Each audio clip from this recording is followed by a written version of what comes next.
계엄 수계 윤석열, 김용현이 국군정보사령부 특수부대를 활용해 체포조를 운용했다는 정황이 구체적으로 드러났습니다. 방첩사, 특전사, 수방사도 모자라 정보사까지 동원해 비상개업을 준비한 것으로 보입니다. 슬라이드 한번 봐주십시오. 믿을 만한 제보에 따르면 이들 내란 계엄 수계는 지난 10월 30일부터 최정예 요원 선발을 착수했습니다.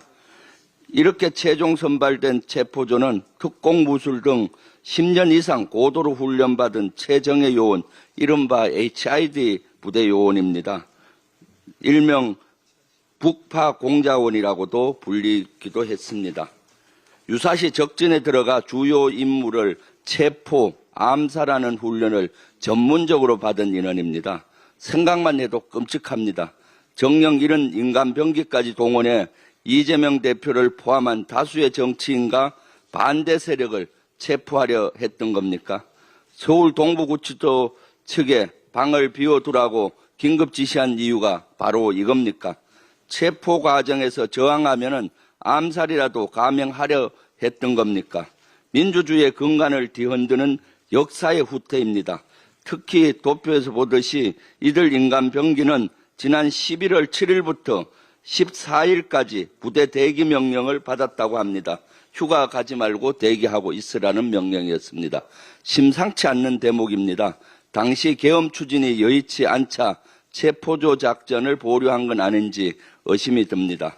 게다가 이들 최정예 체포조는 비상계엄 직전인 12월 3일 저녁 9시까지 4박 4일에서 5일 숙박할 수 있는 짐을 챙겨서 수도권 모초로 직결하라고 지시를 받았습니다.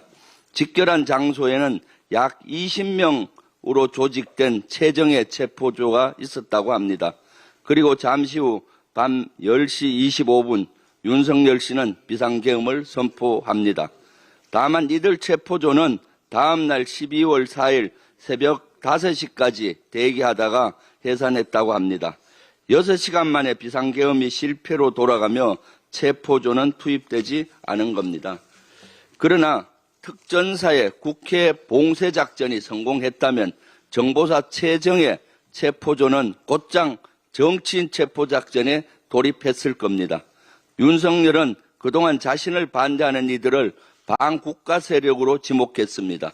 그러면서 비상계엄을 통해 이들을 대상으로 끔찍하고 무자비한 작전을 감행하려 했던 것으로 추정됩니다.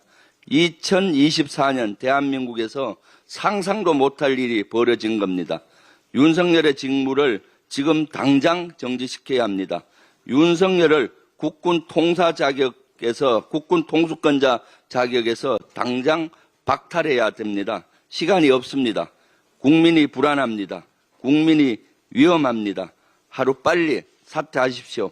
이번 주 토요일 반드시 탄핵시켜야 합니다. 이상입니다. 다음은 이현주 최고위원의 발언이 있겠습니다.